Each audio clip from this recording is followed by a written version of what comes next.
एक शहर में सड़क के किनारे एक छोटी सी झोपड़ी है जिसमें एक दर्जी का परिवार रहता है। दर्जी का नाम रमन और उसकी पत्नी का नाम निर्मल है। उनकी एक 18 साल की बेटी भी है जिसका नाम मोनिका है।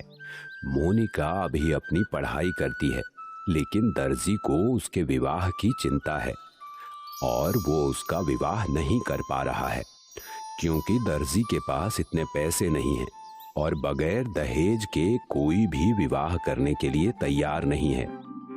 इस बात से दर्जी और उसकी पत्नी बहुत ज्यादा परेशान रहते हैं। एक दिन सुबह सुबह। आप यहाँ बैठे हैं? मैं और कहाँ बैठूं?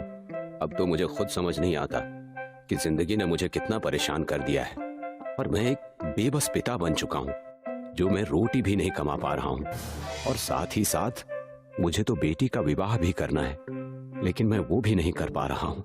आप बेवजह ही इतनी चिंता कर रहे हैं। मेरे लिए ये बहुत बड़ी चिंता है क्योंकि जवान बेटी घर पर बैठी है। आपको अभी से ज्यादा चिंता करने की जरूरत नहीं है।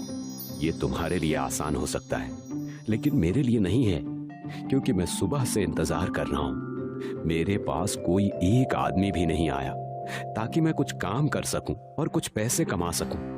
लक्ष्मी माता पर विश्वास रखिए, सब ठीक हो जाएगा। अब तो दिवाली का त्योहार भी पास ही है, अब क्या ठीक हो जाएगा? दिवाली आने वाली है। दिवाली के लिए भी लोग कपड़े नहीं सिलवा रहे हैं।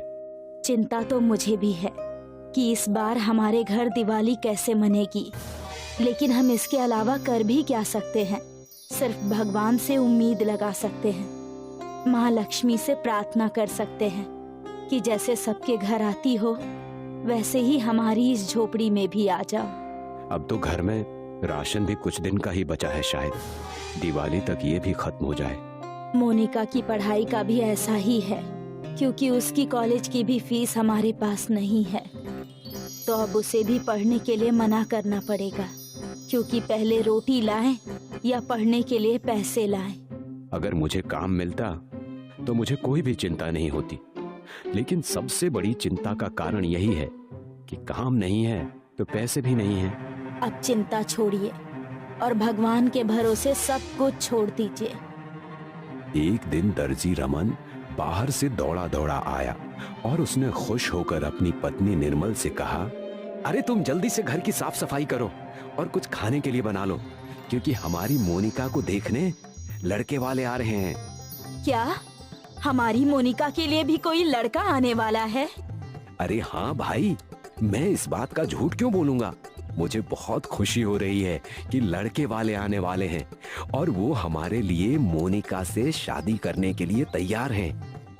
देखिए, मैंने कहा था ना कि लक्ष्मी माता पर भरोसा रखना चाहिए। हाँ ठीक है, तुमने कहा था। अब जल्दी से काम कर लो वरना बहुत देर हो जाएगी। निर्मल और मोनिका ने सारी तैयारियां कर लीं। तभी लड़के वाले से बड़ी चिंता का कारण यही है कि काम नहीं है। रखना चाहिए। हाँ ठीक है, तुमने कहा। निर्मल और मोनिका ने सारी तैयारियां कर लीं। तभी लड़के वाले आ गए। मोनिका को बुलाया गया। सारी बातें ठीक हो गई, लेकिन जब दहेज की बात आई तो रमन ने साफ मना कर दिया कि मेरे पास दहेज के लिए पर्याप्त धन नहीं है। तो लड़के वाले रमन की बेइज्जती करके चले गए और उन्होंने मोनिका से विवाह के लिए भी मना कर दिया। लड़के वालों के जाने के बाद रमन और उसकी पत्नी निर्मल को बहुत दुख पहुंचा, लेकिन कर भी क्या सकते थे। कोई बात नहीं, माँ लक्ष्मी पर विश्वास रखिए, सब बहुत अच्छा होगा। इससे अच्छे अच्छे रिश्ते हमारी मोनिका के लिए आएंगे। अब तो मेरा भगवान से विश्वास ही उठा जा रहा है।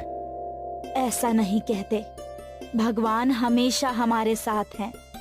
पेट की भूख नहीं मिटा पा रहे हैं। मुझे लगता है कि हमें किसी मंदिर से हो आना चाहिए ताकि हमारा मन भी ठीक हो जाएगा। चलो ठीक है, तुम कहती हो तो हम दोनों चलते हैं। रमन और निर्मल थोड़ा सा खाना पैक करके मंदिर जाने के लिए निकल पड़े। उनके पास सिर्फ 2 रोटी थी। मंदिर के बाहर उन्हें एक छोटी बच्ची मिली जो देखने से बहुत गरीब लग रही थी। उस बच्चे ने रोते हुए रमन और निर्मल से कहा, मुझे भूख लगी है, मुझे रोटी दे दीजिए। बेटी, हमारे पास तो 2 ही रोटी है। सच में मुझे बहुत तेज भूख लग रही है। ठीक है, तुम इसको खाना दे दो, हम तो कुछ और खा लेंगे। हाँ। रमन और निर्मल छोटी बच्ची को खाना दे देते हैं। बदले में छोटी बच्ची ने उनको एक सुई धागा दिया और उनसे कहा, ये कोई मामूली धागा नहीं है, ये एक जादुई धागा है। तुम इसे अपने घर लेकर जाओ और फिर देखना कि सब कुछ ठीक हो जाएगा। ठीक है। कोई नहीं, ये हमारे काम की ही चीज है।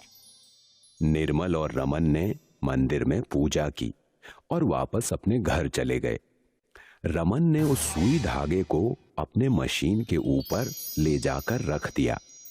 उसके बाद जब अगली सुबह उसने दुकान खोली तो देखा बाहर बहुत सारे लोगों की लाइन लगी हुई है जो अपनी अपनी बारी का इंतजार कर रहे थे।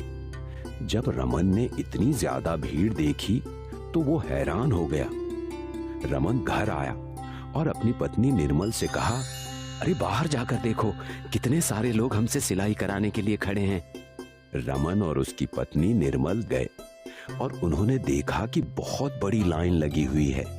सारे लोग इंतजार कर रहे थे कि कब उनकी बारी आए। ये तो माता रानी की कृपा हुई है। लक्ष्मी माता ने दिवाली से पहले ही हमारे घर इतना काम भेज दिया है और माता खुद चल कर आई हैं। हाँ, मुझे भी यही लगता है और शायद वो सच में ही जादुई सुई धागा है। रमन ने काम करना शुरू किया और वो कुछ दिन तक लगातार काम करते रहा। दिवाली का दिन भी आ ही गया। अब रमन के पास बहुत सारे पैसे हो चुके थे। रमन ने अपनी दुकान बड़ी की और उसमें कुछ लोगों को रोजगार भी दे दिया जो रमन के साथ मिलकर कपड़े सिलने लगे। और अब रमन ने एक नया घर भी खरीद लिया था। दिवाली के दिन रमन ने अपनी पत्नी और बेटी के साथ माँ लक्ष्मी की पूजा की। तभी दरवाजे पर एक परिवार आया और उन्होंने रमन की बेटी मोनिका का रिश्ता मांगा। दिवाली के दिन माँ लक्ष्मी की पूजा में ही मोनिका का रिश्ता भी पक्का हो गया। तो इस तरह जादुई सुई धागे की मदद से रमन के घर माँ लक्ष्मी स्वयं आई और रमन के परिवार को खुशियां दी और उसके घर को धन से भर दिया। हैप्पी दिवाली।